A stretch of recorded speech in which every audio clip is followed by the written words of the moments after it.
Bonjour peuple de Dieu, alors aujourd'hui, je vais m'entretenir avec vous sur la question des trois dimensions de bénédiction. Vous savez, il existe trois dimensions de bénédiction, à savoir la dimension du premier ciel, la dimension du deuxième ciel et la dimension du troisième ciel. Maintenant, la question qui se pose est celle de savoir dans quelle dimension vous vous situez ou vous vous trouvez. Dans quelle dimension Dieu vous a mis. Lorsque vous avez répondu à cette question, vous n'aurez plus les problèmes du genre pourquoi tel a été béni avant moi ou pourquoi tel a été béni après moi, pourquoi tel a été béni plus que moi et pourquoi tel a été béni mieux que moi. Vous savez, les personnes qui sont catégorisées dans la bénédiction du premier ciel ne fournissent pas grand effort pour obtenir le matériel, les choses matérielles de la terre, du monde, et ne sont pas confrontées à plusieurs challenges.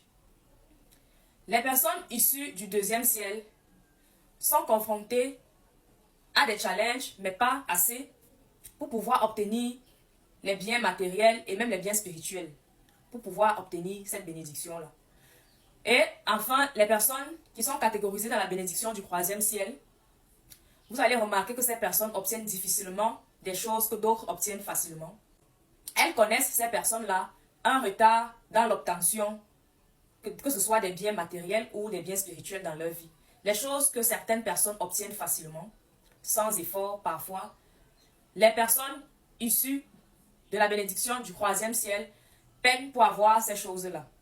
Maintenant, je vais vous justifier pourquoi est-ce que ça se passe ainsi.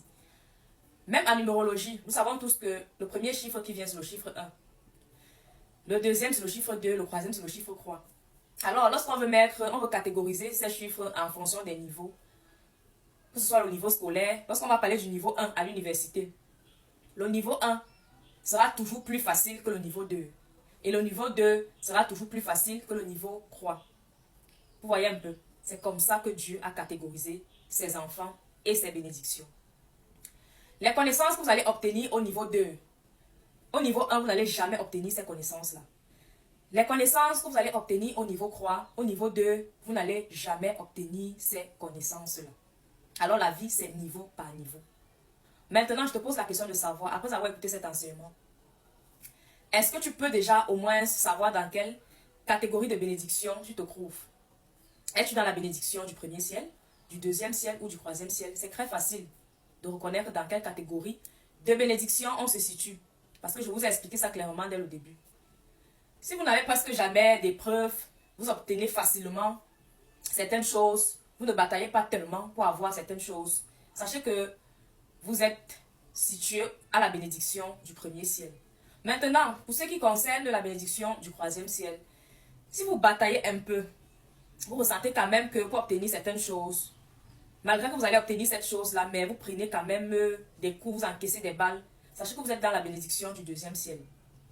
Maintenant, pour les doyens, comme les nous comme ça, nous sommes dans la bénédiction du troisième ciel. Vous savez pourquoi?